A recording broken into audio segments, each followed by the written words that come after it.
Hello guys, ഇന്ന് ഞാൻ ഉണ്ടാക്കാൻ പോണ കുഞ്ഞ് ഒരു ബുക്കാണ്. ഫസ്റ്റ് ഒരു പേപ്പർ എടുക്കുക, നമ്മൾ മടക്കി വയ്ക്കുക. അതിനുശേഷം വീണ്ടും നമ്മൾ മടക്കി വയ്ക്കുക. ഞാൻ ഇന്ന് ക്രാഫ്റ്റ് ചെയ്യാൻ തുടങ്ങി ഗൈസ്. പിന്നെ അതിൻ്റെ മേൽഭാഗം കൂടി മടക്കണം, പിന്നെ ആ ഭാഗം കൂടി മടക്കണം.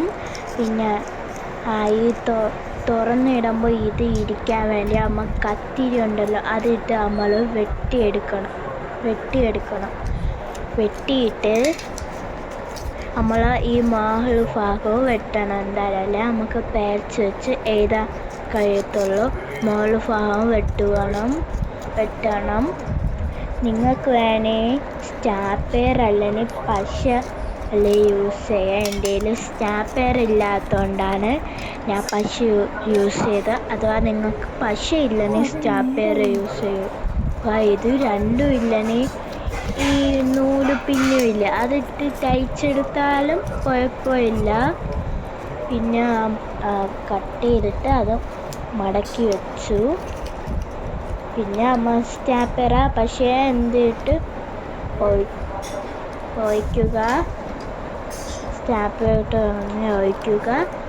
സ്റ്റാപ്ലെയർ നിങ്ങൾ അടയ്ക്കുക. പിന്നെ സൈഡ് ഭാഗം ഫുള്ള് പൊങ്ങിയിരിക്കാൻ വേണ്ടി നമ്മൾ ആ ഭാഗം ഒന്ന് കട്ട് ചെയ്ത് കളയണം. അപ്പം ഇനി ഒരു ബുക്കായി. ഇനി നമുക്ക് ഫ്രണ്ടിൽ എന്തെങ്കിലും ചെയ്യാൻ വേണ്ടി പടമോ വരച്ചാൽ മതി. അപ്പോൾ ഫിനിഷ് ആയിക്കോളും. ഇത് വലിയൊരു വീഡിയോ ആണ്, അതുകൊണ്ടാണ് നിങ്ങൾ ഇന്നെ കാണാൻ പറ്റണം. ഞാൻ ഒരു പുതിയ ക്രാഫ്റ്റ് ഉണ്ടാക്കി, അതുകൊണ്ട് ഇനി തൊട്ട് ക്രാഫ്റ്റുകളായിട്ട് എൻ്റെ ഷോർട്സിൽ വരണം, വീഡിയോയിൽ കാണും.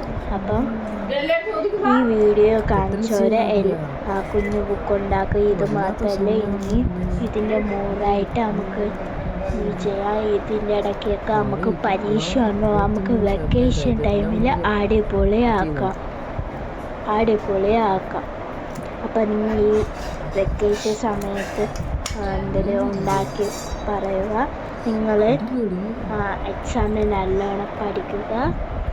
പിന്നെ നമ്മൾ ബുക്കിൽ ഡിസൈനൊക്കെ ചെയ്യാം. എൻ്റെ കയ്യിലാക്കി ഈ സാധനം ഉള്ളൂ എന്ന്, അതുകൊണ്ട് ഞാൻ ഈ സാധനമാണ് യൂസ് ചെയ്യണം. പശ വെച്ച് ഒട്ടിച്ച നമ്മളൊരു മിനി ബുക്കായി.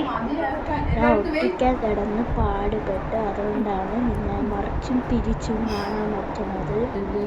ലാസ്റ്റ് ഇങ്ങനെ നേരാക്കി അത് സെറ്റാക്കി എടുത്തിട്ടുണ്ട്. അപ്പോൾ ഈ മിനി ബുക്ക് ഇഷ്ടമായെന്ന് വിചാരിക്കുന്നു. ഇഷ്ടമായെങ്കിൽ ലൈക്ക് സബ്സ്ക്രൈബ് ചെയ്യണം. പിന്നെ നിങ്ങൾ എൻ്റെ വീഡിയോ കണ്ട് എല്ലാ ക്രാഫ്റ്റും ചെയ്ത് നോക്കിയിട്ട് നിങ്ങൾ കമൻറ്റിൽ പറയുക.